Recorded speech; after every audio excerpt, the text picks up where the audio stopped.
live their lives, that Muhammad, Krishna, or the Buddha are the way.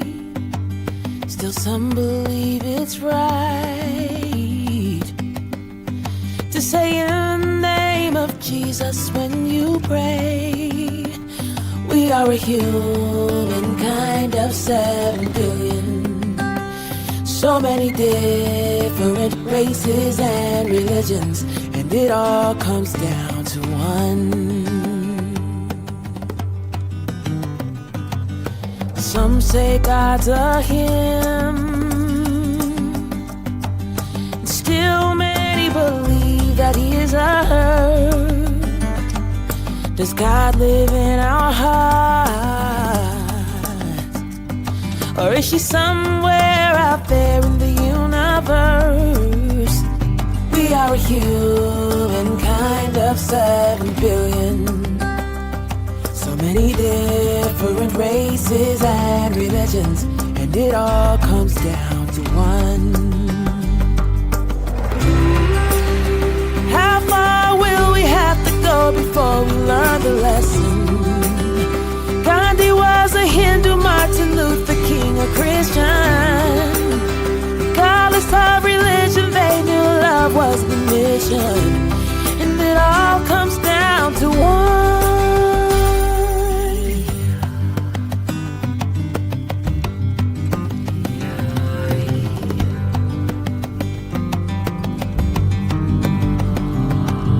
Is there no God at all, or a pantheon of gods up in the sky? We can heal our broken heart if we give up the desire to be right. We are a humankind of 7 billion. So many different races and religions, and we all want the same things: health, love, prosperity, and peace. Tolerance is the seed, and the gift of your acceptance is the tree. We are a humankind of 7 billion. So many different races and religions, and it all comes down to one. Whether you are red, brown, yellow, black, or white, a man with a husband or a woman with a wife, we can debate until the end of time who's wrong and who is right, but we can see ourselves as one, 'cause it all comes down to love.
heart. Good morning, family.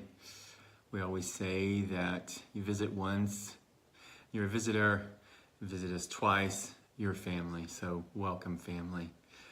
I'd like for us all to just kind of take a moment to take a breath in and let it go. And as we breathe that breath in, we know that we are breathing in the breath, the one life, the one love, the one isness that is within each and every single one of us that we are connected to. I welcome you to today. I know that we are here and present wherever we are, in our living rooms, in our bedrooms, with our significant other, or just being present in the moment. Allow ourselves to just take another breath in and breathe out. And I just bless this day. I call this day so very good. I bless everyone that has a part in today. I bless the beautiful music that is played and the incredible, empowering message that is said today, that we are open and receptive to receive our blessing, as we say, to receive and know that it is our good. I accept and know that we are opening our heart space and expanding in each and every single breath, becoming the greater I am, greater than the I am that I am right here and right now, and knowing that it is all good. Knowing and blessing this service is so empowering, impactful, and it creates the vibration, continued vibration of changing our thinking, changing our life. And let's just breathe in one more time.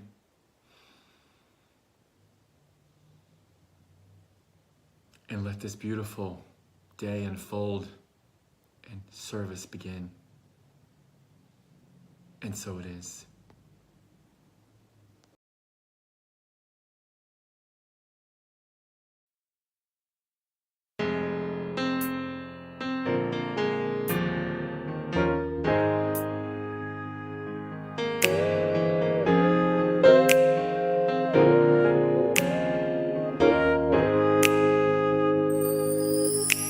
There will be mountains that I will have to climb, and there will be battles that I will have to fight.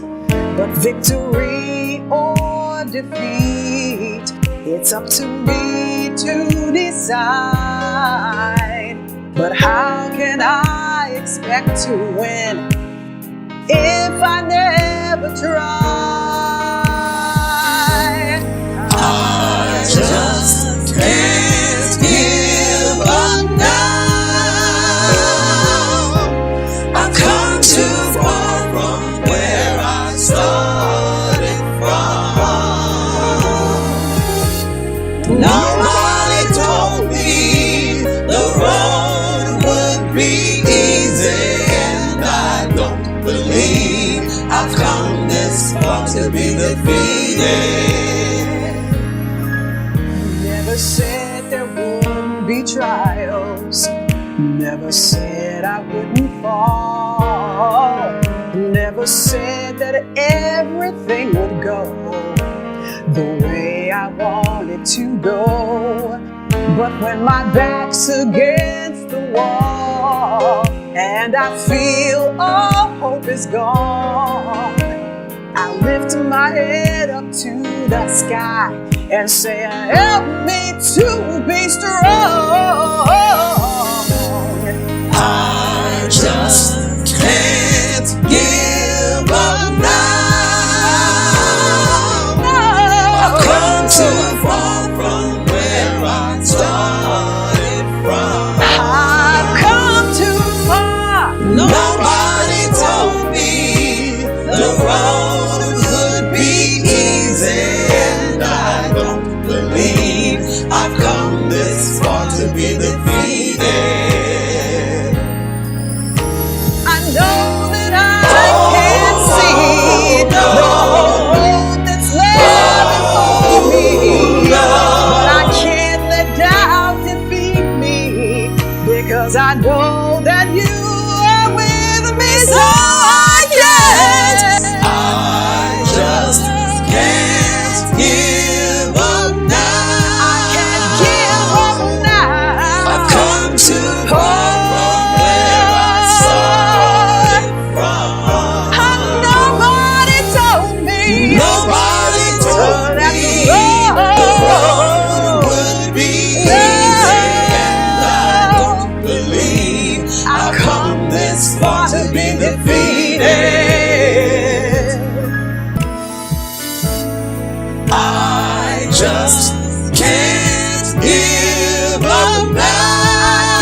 I've come this far to be defeated.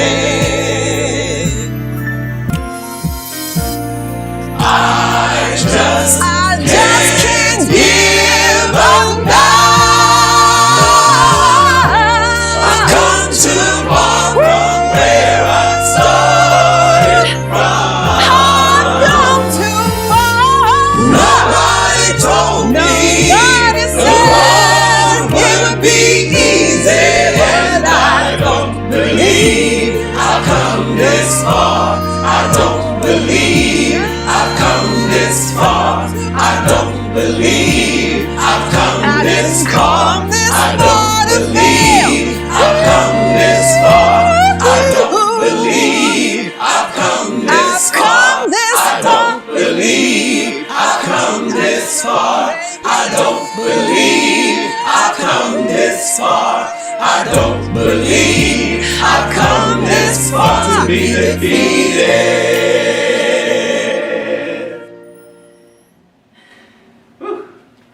All right. Y'all sound professional. All right. All right. I'm going to do a fade out. Now, Emma, what you gonna do?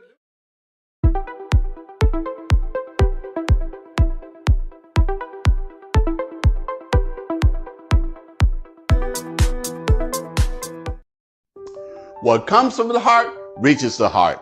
Good morning and welcome to our Heartstream for this Sunday, September the 14th. I'm so glad that you have joined us for this morning's Heartstream. Thank you, thank you, thank you.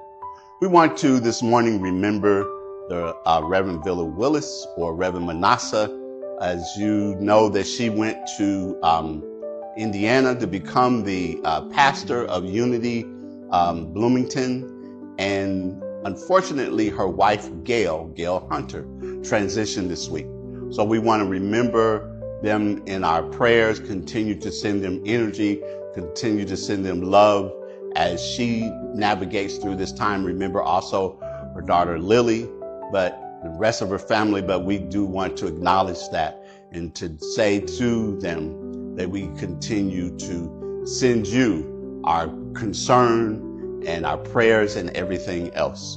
And that's one of the things also that I think is important as we are in these uncertain times. I know here in the city of Memphis, there are things going on with the talk of the National Guard coming here. And we know that what happened this past week with one of the right-wing pundits being assassinated and the fallout from that, we just have to really continue to hold true to our understanding and hold true to our faith in times as these, and continue to employ the spiritual practices that we know that help to sustain us and to help us through all of this. I'd like to also say that on yesterday at Unity Christian Church, we had our first session of yoga. Actually, if we're going to be technical about it, stretch yoga Pilates. The coach P.A. Bomani, who many of you may remember from Open Heart, has now become the teacher, the instructor for that.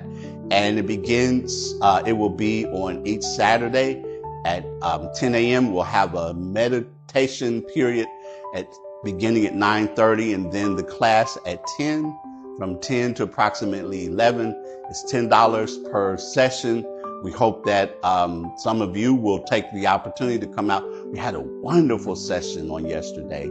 And I think people walked away from that just really, really excited about the possibilities, because he took us through a lot of things to talk about movement, about breath work, about our body functions, and so much more.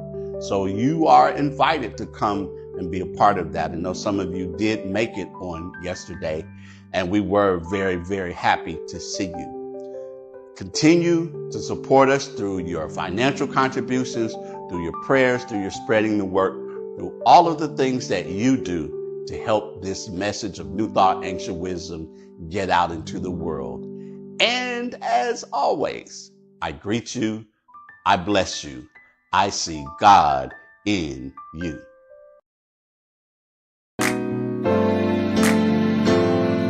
Today is a day like no other day. Just think and you'll know that it's true. These should be holidays, so I'm singing this message to you. Happy birthday to you. Happy birthday to you. Happy birthday to you. Just have a happy day. There's several ways to give to Open Heart: through our Cash App at OHSC 901, online at OHSC901.com, or text the word GIVE to 615-422-4290. A powerful way to start or continue your day is with our daily prayer call. Each morning at 8 a.m. Central Time, a prayer team member provides an inspirational reading and an affirmative prayer. Join us at 901-586-8755. I am fit to thrive in 2025. Together, let's get our bodies, minds, and spirits aligned with intention for the fall and winter seasons ahead. Our instructor will be Coach P.A. Bomani, better known as Coach P.A., the founder of Stretch Chocolates. Class starts Saturday, September 13th. Mindfulness meditation at 9:30 and yoga at 10 a.m. It's just $10 per person per class. Come out and improve your strength, balance, and flexibility. Hey, if you're in the Memphis area, each week you're invited to come out to Unity Christian Church, 3345 McCorkle Road, to join us for our Sunday celebration. This isn't just about John speaking, but it's about an opportunity for two powerful, wonderful congregations to come together. That's right, because we have people from Open Heart who join in singing, who work as platform assistants, and other things that happen on those Sundays. And if you're here, it's an opportunity for you to come out and to share with us. If you're not able to be here in person, you can always stream with us at Unity Christian Church, both on the Facebook page and on the YouTube channel. Hope to see you soon.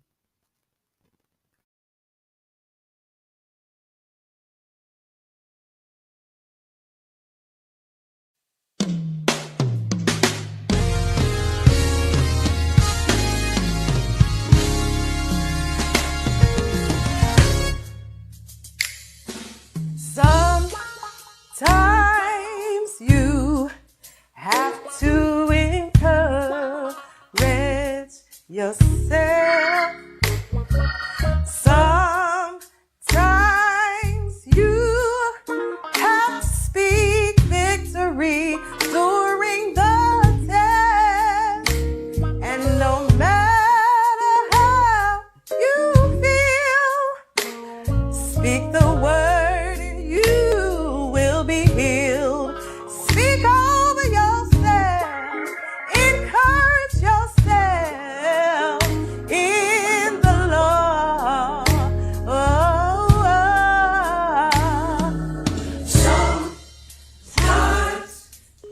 Sometimes you encourage yourself. Gotta pat your own self on the back. Sometimes you have to speak victory during the test. And no matter how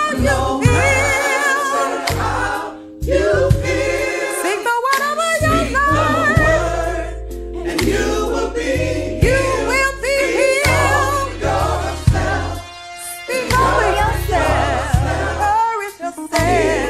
In the Lord.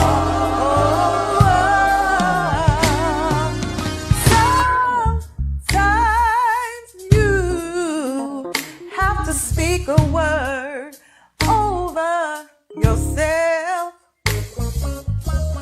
Pressure is all around, but God is present help.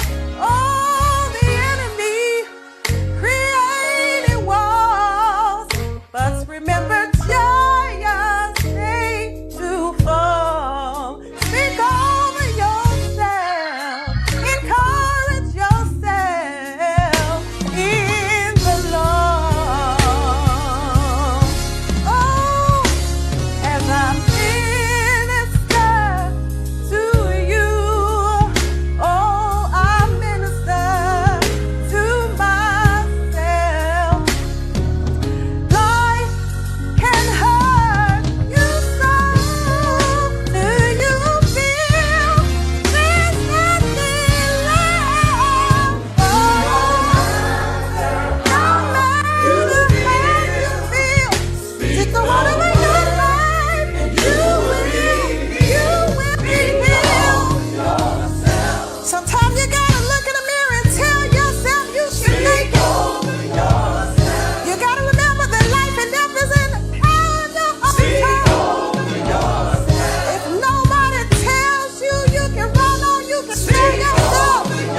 talking big and backing it up. Don't worry, his bark is bigger than his bite. Have you ever heard a person say that about a dog? One of the last times that a person said that to me, that was just as I could feel the dog's teeth sinking into my leg. So much for that. But we often say that also about people, that a person who's kind of gruff and mean and may say things and do things in a unkind manner. And there are people who will dismiss that about that person and say, oh, you know, they're really a pushover. Don't worry about them. Their bark is worse than their bite. Yes, we've heard that. But what about a person who talks big, but they can back it up? They say a lot of things. They might bluff or be blustery and say things, but they also have the ability to back that up. One such person that I can think about in history was Muhammad Ali. Yes, Muhammad Ali. When he burst onto the sports scene, to the boxing scene, people hadn't really seen anything like Ali before. The way in which he was talking, the things in which he was saying things. And I remember, singing about his fight with Sonny Liston and how he was just saying a lot of things. And he started talking about how he could float like a butterfly and sting like a bee, that he was the greatest.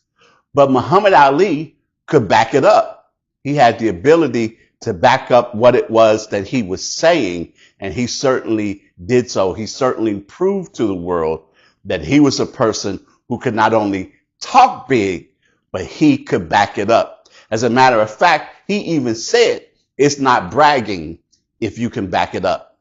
Another such person that I can think about that this would apply to would be Goliath. Yes, Goliath. Goliath, the Philistine. If we think about the story in the Bible about Goliath and understand that he was a ginormous man, it goes on to talk about the dimensions of Goliath, just how large he was and how huge the staff that he carried was, and his helmet, and so many different things about him. And as we dive into the story, we can see that Goliath was a part of the Philistine army that was each day having a face-off with the Israelites. And as they stood there face to face, Goliath would walk back and forth, and he would talk a lot of stuff.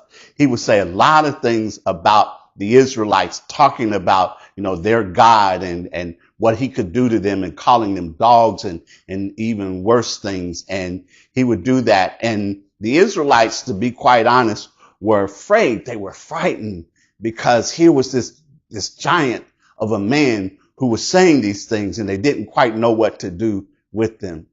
Enter into the scene David. David was a young boy. He actually was a shepherd.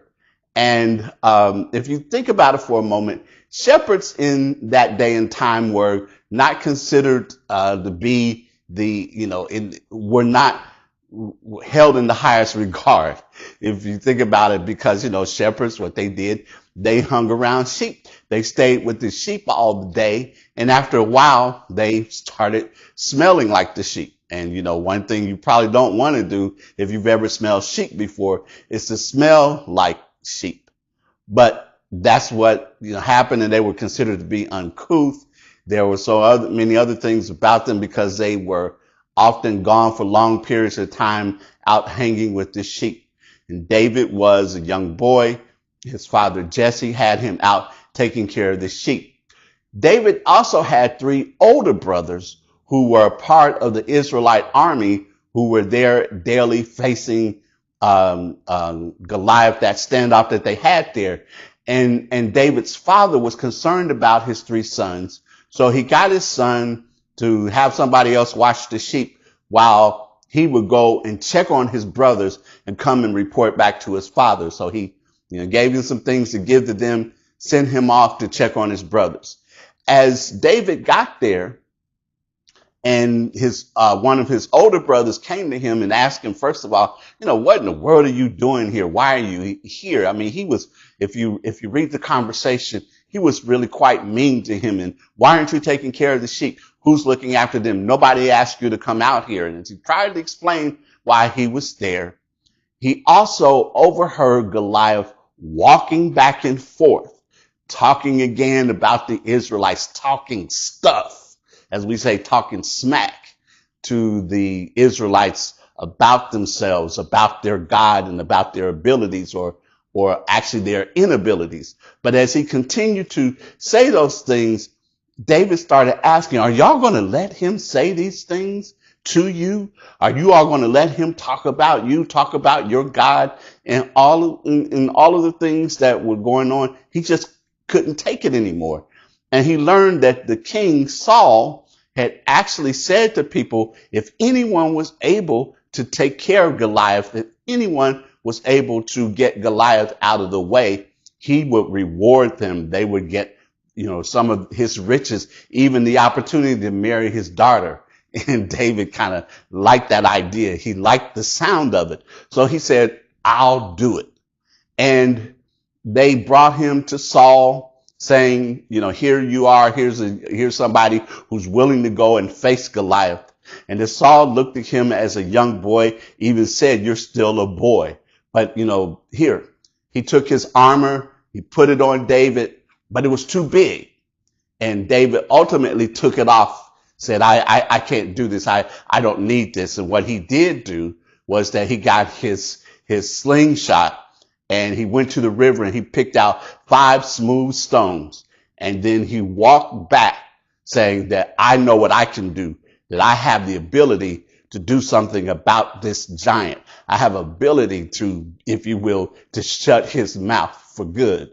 And so as he came back and he went and as he approached Goliath, one of the things that happened was that David started to think about the fact that just as I have faced other tough situations and circumstances in my life while I was out tending sheep. As a matter of fact, the text tells us that David had gotten to the point where when bears and lions came to harm the sheep, he was able to defend them to the point where he could even pull the sheep out of a bear or a lion's mouth.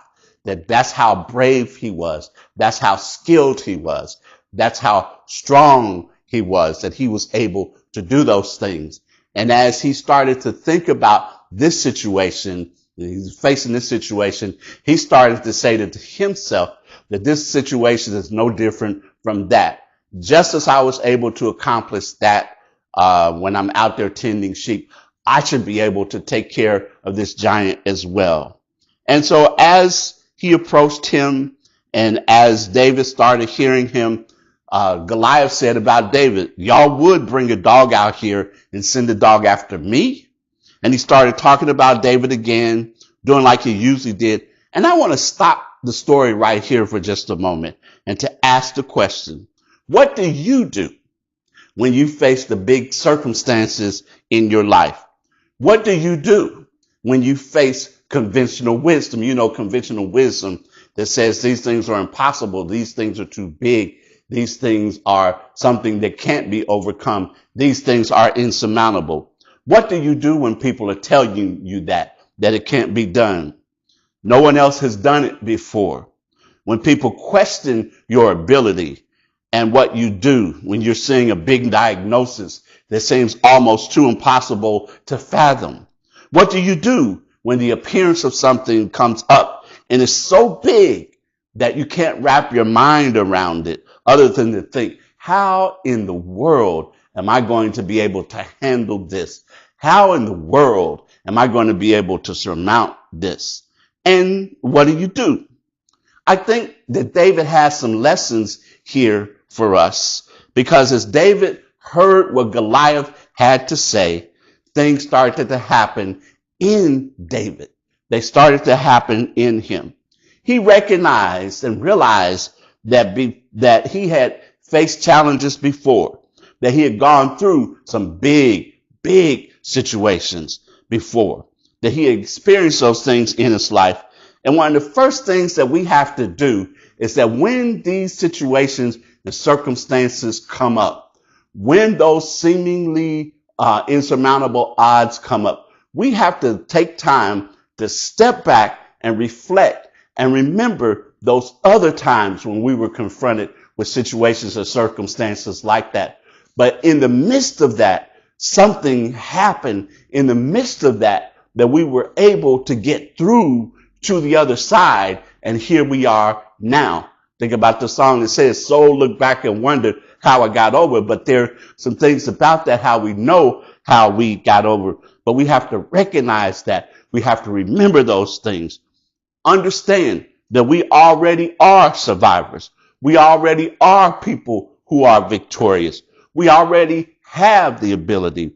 I know that someone said to me, well, I hear you talking about this stuff. I hear you saying this stuff, but it's important for us to know that for ourselves. And more importantly, it's important for us to start having some inner conversations with ourselves to help us to understand and recognize that just as I've done it before, just as I've been victorious before, just as this has happened for me before, I can do it again. I can remember those things. Our inner conversation influences our outward manifestation. And what David recognized and realized, just as I'm out here tending these sheep, nobody's around to see me. They don't see that when a lion or a bear comes and tries to steal one of the sheep and I can take it out of the mouth, that I'm able to rescue that. Nobody else sees it. So nobody really ultimately knows what I can do. I'm the one that knows what I can do. I'm the one who has the ability, and I'm the one who's going to have confidence in myself, because what I'm looking at and understanding is that there's some things that are bigger than me and badder than me and stronger than me and more awesome seeming than me. But I already know, but I've already done it, but I already see that. And just like I did before, I can do it again. It's not the first time. And that's when David started saying to himself, and the scripture reminds us, when I was out there tending sheep, I've been able to handle the lions and the bears and stop them from destroying the sheep that I'm tending. So just as I'm able to handle those things, I'm also able to do it with this man, Goliath. So as he approached Goliath, he began to say that. But there's another component that I think that's really important about what David did. He started talking big. David changed his inner conversation. Goliath didn't change, but David did. He said, I can do this. He recognized and realized that he had a divine connection, because he said that the way that I'm able to defeat the lions and bears is because of the strength that I have that comes from God. He recognized that the strength to be able comes from God. The strength comes from my divine connection. And see, a part of that has our inner conversation is to recognize the same thing that happened for David and happened with David can happen for us. That when we change our language, when we change our talk, when we change what we say about ourselves and to ourselves, that when we're able to do that and change those things in a positive way, now we can't have the negative conversation, but the positive inner conversation, that what happens is that we clear the field and we make it possible for God to happen and to move not only in us, but through us. And as that happens, we can do that. And we have to remember in our teaching that we say that God can do no more for us than God can do through us. And that is important to remember. God can do no more for you than God can do through you. Because what happens is that so often we get caught up in stuff, and God is there. The power is there. The presence is there. But we try to do it on our own. It's trying to work through us. It's attempting to come through and remind us that I'm here. but we let ourselves get in the way. We let what people say about us get in the way. That what happens is we don't allow what's trying to express to come through. I remember when I was trying to get my grass, I was looking around one time in the neighborhood and looking at some of my neighbor's grass, and it looked really nice and mine didn't look so good. So I was trying to get it like theirs, and I decided one of the things that I needed to do was to water the grass. And so I knew that I had a sprinkler, didn't quite know exactly where it was, but I went out in my garage and I started searching through some things, and finally I found it. It was underneath a lot of other things, and it was surrounded by some dust and dirt and some cobwebs or whatever. But I took it out, I connected it to the hose, and I turned it on. And as I looked, I recognized that while, it was connected to the water hose, it wasn't completely doing, a sprinkler's job. There were some nozzles where water was coming out full force, but there were a lot of other nozzles where just a little bit was coming out, and some where none of it was coming out at all. And I realized that, because I had neglected it, hadn't really paid attention to it in all those years and just let it sit in that pile, that some of the nozzles that were a part of that sprinkler had gotten clogged. And because of that, it wasn't letting the water come out. It wasn't letting it happen like it was supposed to be. And so some of the water, just barely made it to the ground, and the nozzles and all of that. And the thing of it is that when I continue to think about this, I realized that sprinkler had the same flow of water coming through it, but it was the condition of the nozzles that affected the flow of water. The same flow of water was going to the sprinkler. It was available to each of the nozzles was there, but it came out differently.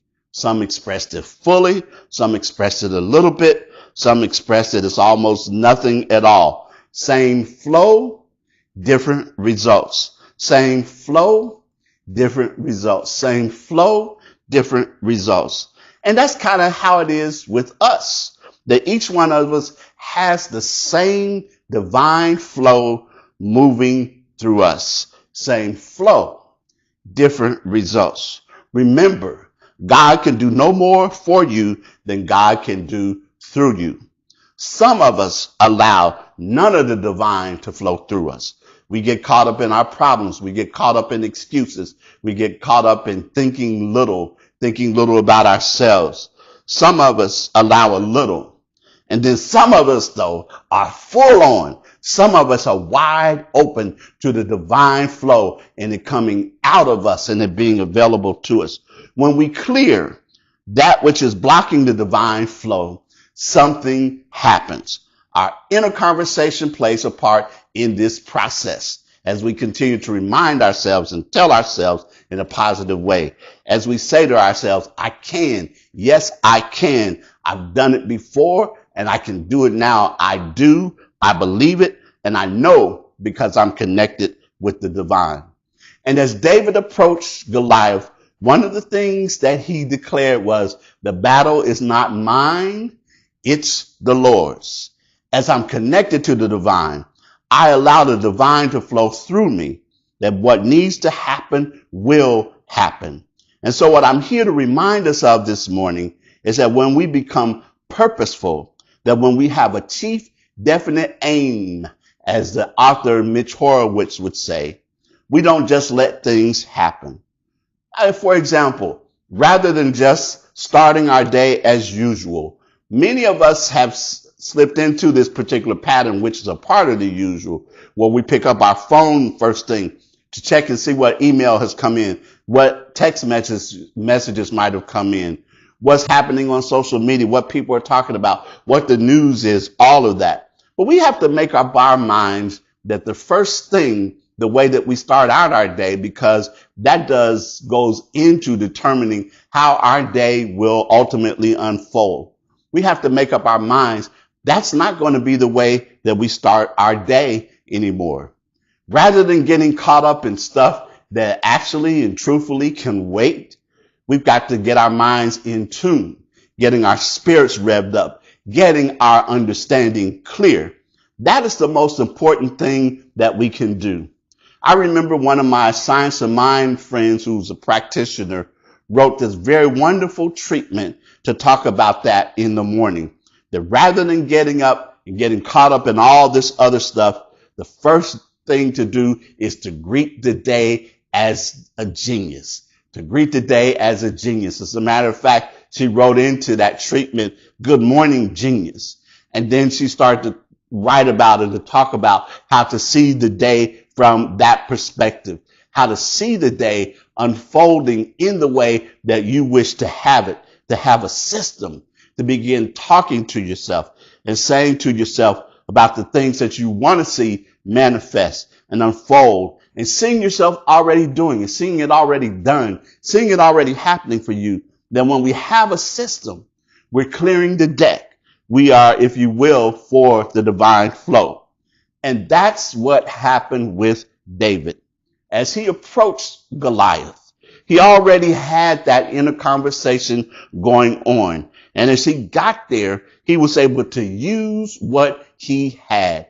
He took Saul's armor off. He recognized that Saul's method wasn't going to work. He used what he had. He took his sling and he took his pouch and went down to the river and pulled out 5 smooth stones. And then he went back and he took it and he hurled one of those stones and it struck Goliath and took care of business. I want to tell you today, listen to me. You are enough. You are enough. You already have the power. You already have the ability. It's already in you. You are already magnificent. You are already ready. And just as David did, just as he used what he had and defeated the giant, as situations and circumstances come in your life, you have what it takes to be able to do this. I'm here to remind you of that. And as you get up in the mornings and set your intention for the day and keep that vibe going, keep that understanding going throughout the day, understanding this, knowing this, recognize and realize that what's working in and through you and working in through as me, that we recognize that those things that might seem impossible, no. I've already got the victory. You've already got the victory. We already are the greatest. Muhammad Ali said, "I am the greatest." And he said, "I said that before I even knew that I was." And you can say that now. You can declare that now. You can say, I can sting like a butterfly. I can float like a butterfly and sting like a bee. And because I'm an expression of God, you see, I have it within me. And round by round, I pound and pound and I pound till I make it. And I know that I am something else. I know that I am the greatest in this.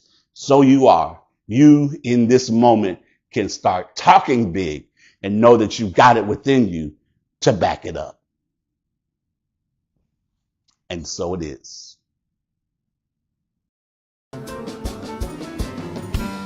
Live with the Spirit of God. Live with the Spirit of God. I am alive with the Spirit of God. I am alive with the Spirit of God. I am alive, y'all. Live with the Spirit of God. Woo! I am alive with the Spirit of God. I am alive with the Spirit of God. Woo! I am alive with the Spirit of God. I am alive with the Spirit of God. I am alive, y'all. Live with the Spirit of God. Y'all ready to rock out this morning?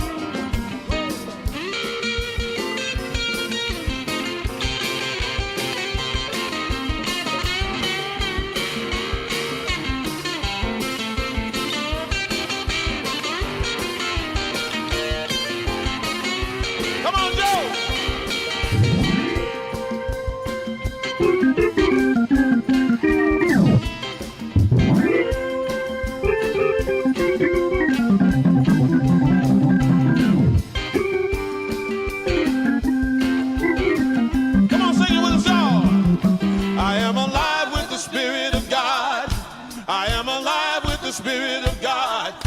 I am alive with the Spirit of God. I am alive with the Spirit of God. I am alive, y'all, live with the Spirit of God. I am alive with the Spirit of God. I am alive with the Spirit. Woo! I am alive with the Spirit of God. I am alive with the Spirit of God. I am alive, y'all, live with the Spirit of God. I am alive, y'all, live with the Spirit of God.